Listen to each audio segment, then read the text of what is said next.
I used to think love always found its path, that if two people truly cared, everything else would simply fall into place. That belief carried me through the 2 years I spent with Marin, sweet, unpredictable, softly spoken Marin, whose smile could turn an ordinary Tuesday into something luminous. But love doesn't always end with a choice. Sometimes it ends because someone refuses to make one. We first crossed paths at a charity book fair. She mistook me for a volunteer and asked where the poetry section was. Distracted by the way her dimples appeared when she thanked me, I pointed her in the wrong direction. 10 minutes later, she returned laughing, realizing I had sent her toward the autobiographies instead.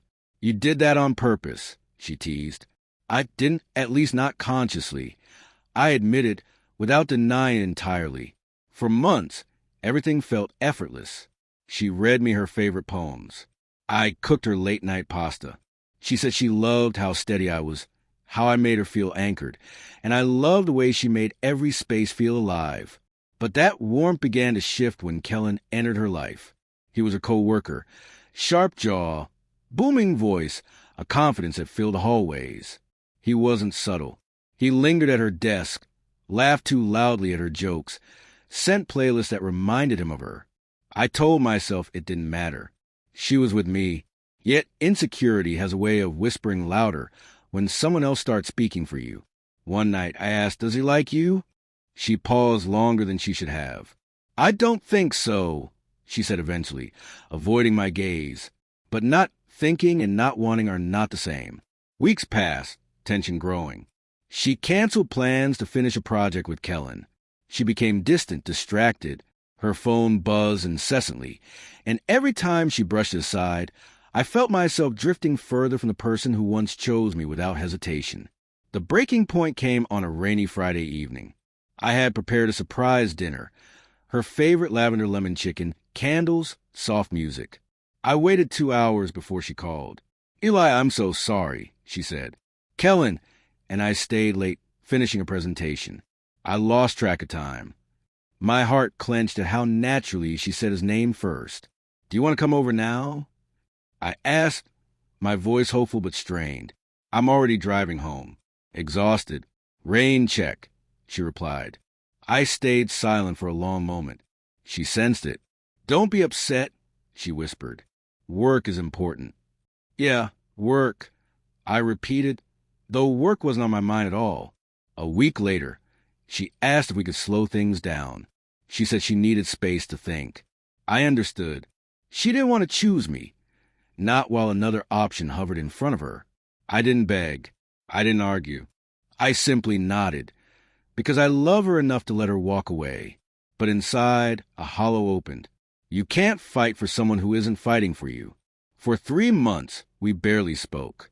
I tried to move on, picking up new hobbies, signing up for a marathon, spending weekend with friends. But healing doesn't run on a schedule. Some days felt normal. Others felt like she was still a missing organ. Then, one warm Sunday morning, she appeared at my doorstep, messy hair, red eyes, holding her breath like it might shatter. "Eli," she said softly, "can we talk?" I stepped aside. She walked in carefully, as though afraid of breaking anything with her guilt. "I chose wrong," she said immediately. "I thought I needed excitement, not stability. I thought maybe we were too predictable. But Kellen wasn't what I thought. He made me feel special until he didn't. He liked the idea of me, not the responsibility of choosing me. Sadness and anger washed through me, but my voice stayed calm. "And now what do you want?" "You," she said, eyes shimmering. "I want you. I'm sorry it took me so long to realize. I should have chosen you from the start. There was a time months ago when those words would have ignited every part of me, when her regret might have felt like a second chance.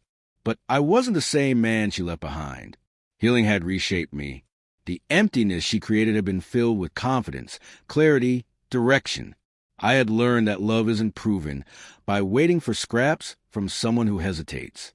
"Marin," I said gently, "I cared about you more than you know, but I can't go back to being someone you choose only after another choice falls apart." Her voice cracked. "So that's it." I nodded. "That's it. She cried quietly, wiping her cheeks with the sleeve of the sweater she had once left at my place. I watched her, not coldly, but with a sorrow that belonged to closure, not regret. Before leaving, she whispered, "I hope someone chooses you first." And when she walked away, a surprising peace settled in me. Love isn't about being the second option someone returns to. It's about finding someone who never asks you to compete for a place that should have been yours from the beginning. Her regret arrived, yes, but like a late train pulling into a station I had long since left behind.